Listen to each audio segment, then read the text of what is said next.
This video falls under fair use. Fair use allows commentary, criticism, and reactions.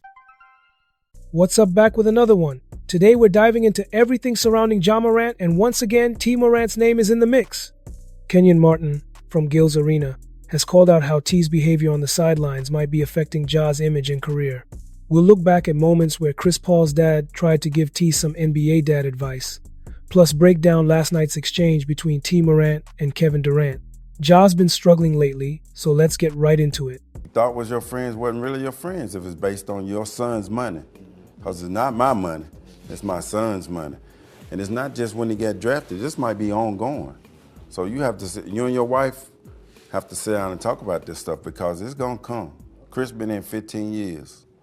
And like he say, I done lost some friends, but I'm still upbeat, and if I see him, I respect him, whether they respect me or not. Because everybody ain't happy that my son is in the position he is. And I get that. But I'm not mad at nobody. I'm just thanking God every day that my son has been in this position because he's the one that earned it. I didn't earn it. How did you maintain your position as father, even though Chris was making the money?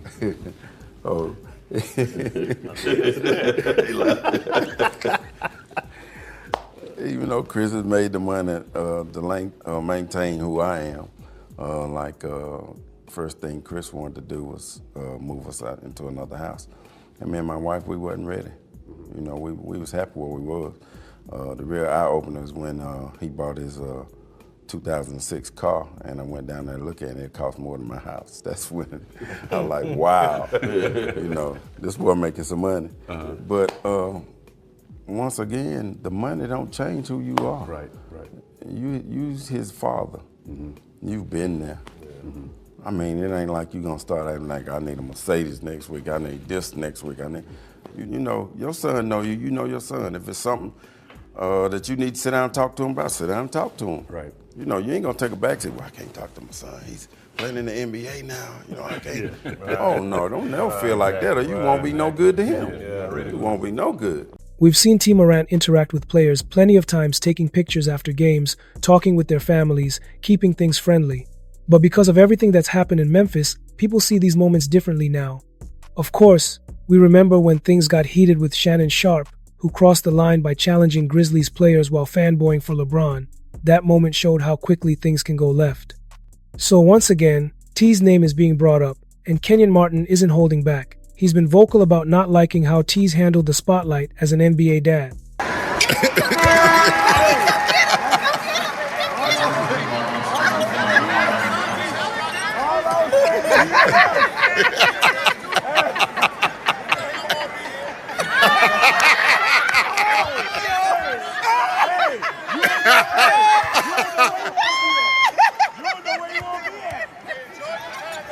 You don't know where he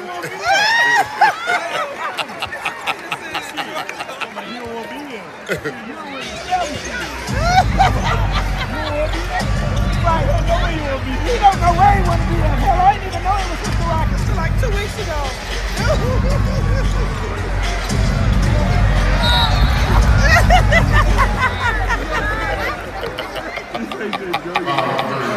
Enjoy your last time in Memphis, your last week in Memphis.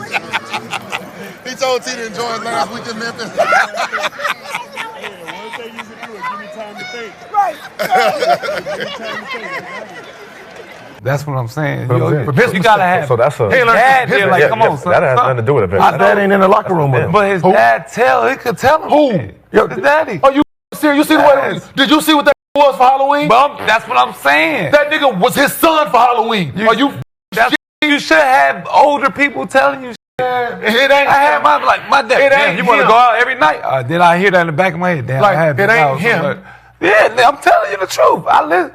You might not want to listen to your dad or your brother or somebody, but you'll hear that voice in the back of your head. And you think that's a thing? And growing up, man, you know not to do certain. You act like a retarded. In this situation, do you think that's a thing?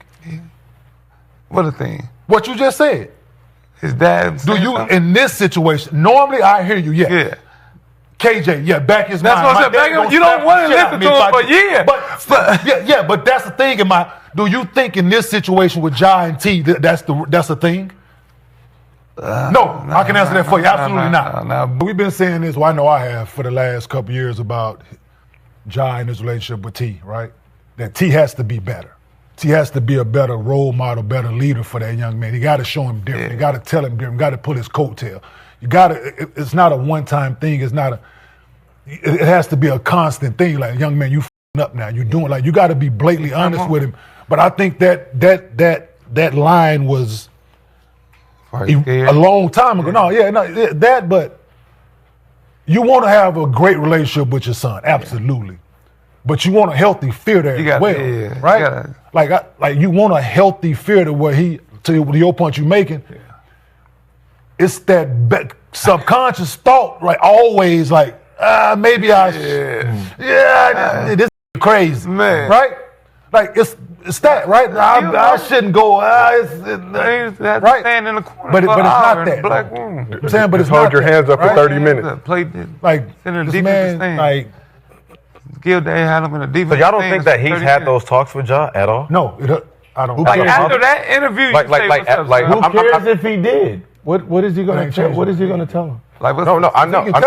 He can tell me whatever you want to tell me. I think it should have happened like before now, because once you become him. Like, you know what I'm saying? Like, he been, you know what I mean, you can feel like you pick on my son too at this point. Like, go to your room. But you think he talking to his dad like? Yeah, he probably ain't talking to him like that, but he thinking it. I never talked to my dad like that. Your relationship with your father before you got drafted was right strong. Mm-hmm. I'm not saying this wasn't that, right? But it was certain things that you looked at your father as, and when you got money, I watched from afar, but I didn't see your dad forefront, the loudest one in the room, the this, the that, like, so now it becomes more like his homeboy. Okay. Rather than his father, because now our relationship is not father-son. From what I've seen in public and been around, it's not a father-son thing. It's more of a homeboy thing. So he might not say it to him, but that thought is. He ain't got no relatives, no brothers. I'm just saying. Okay, I don't know these facts.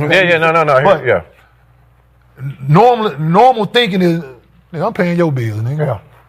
Nigga, that's I bought that car. Like, you ain't. Nigga, I made it. Like, so why would I listen? What's up? So what are my thoughts about this? Here's the thing. I agree with Kenyon Martin completely, and you could see in the earlier clip where T. Morant asked Chris Paul's dad how to stay a dad when your son is the main breadwinner. That does not change the reality of the situation. If a son wants to speak his mind, the parent has to stand firm in their guidance, even if it means being brutally honest or facing pushback. Sometimes you have to return to your old ways of setting boundaries to make sure your child does not crash out. What Kenyon Martin is really saying is that the line between friend, entourage, and parent can get blurred, and at the end of the day, your dad is the one who matters. In professional sports, responsible family members often have to make tough calls early on, telling freeloaders or those not contributing to leave, because you cannot support everyone at the same time. That is tough love, but it is necessary, and it ensures your son stays grounded. Parents need to show more of that presence, not calling him over for trivial confrontations, but putting the hammer down when it counts. The son will listen more to his mother and father than anyone else, and even if the initial reaction is resistance, eventually it sticks. What they say will shape how he evaluates what is true and what is not. Make sure to drop a comment, like this video, and subscribe, and I'll see you in the next video.